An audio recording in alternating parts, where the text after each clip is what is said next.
صباح الخیر، اہلاً و سہلاً و مرحبا بکم جمیعا۔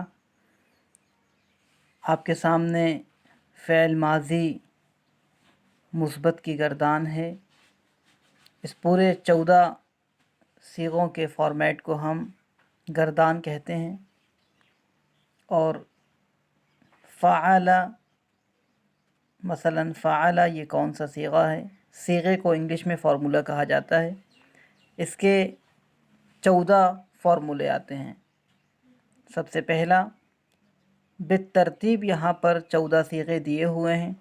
اسی ترتیب کے ساتھ آپ کو فعل ماضی کی گردان سمجھنا ہے، اس کے بعد اس کو یاد کرنا ہے، اپنی کاپی پر لکھنا ہے۔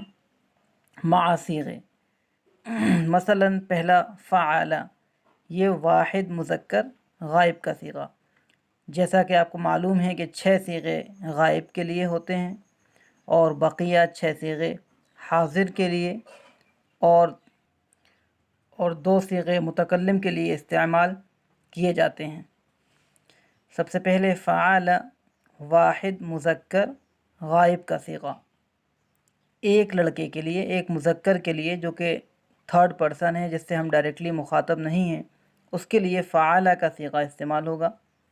اس کے بعد فعل، تثنیہ مذکر غائب، 2 لڑکوں کے لیے، فعلوا جمع مذکر غائب۔ اسی طرح فعلت، واحد مؤنث غائب، فعلتا تثنیہ مؤنث غائب، فعلنا جمع مؤنث غائب کا صیغہ۔ یہ 6 صیغے غائب۔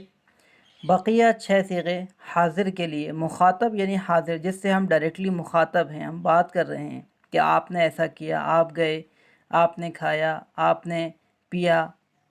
فعلت، واحد مذکر حاضر بھی اس کو کہہ سکتے ہیں، آپ چاہیں تو حاضر یہاں پر لکھیں۔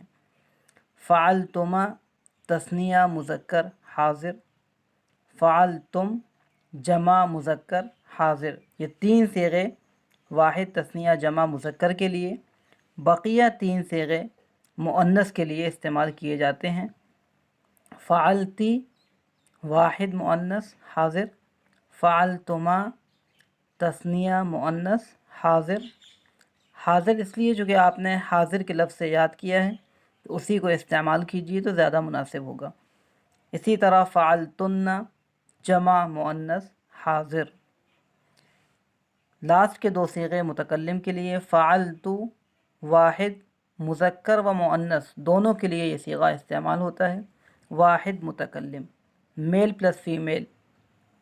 اسی طرح فعلنا، فعلنا مؤنث و مذکر بتایا تھا، تثنیہ و جمع دونوں کے لیے یہ صیغہ استعمال ہوتا ہے، فعلنا جمع متکلم۔ تثنیہ کے لیے بھی ہوتا ہے، مثلا ہم دونوں گئے، ہم دونوں نے لکھا، ہم نے پیا، ہم سب کے لیے بھی اور ہم دونوں کے لیے بھی یہ صیغہ استعمال کیا جاتا ہے۔ اسی فارمیٹ میں آپ کو اپنی کاپی پر یہ گردان لکھنا ہے اور اس کو زبانی یاد کرنا ہے۔ انشاءاللہ نیکسٹ کلاس میں ہم اس کا ٹرانسلیشن پڑھیں گے۔ الآن مع السلامة، الی اللقاء۔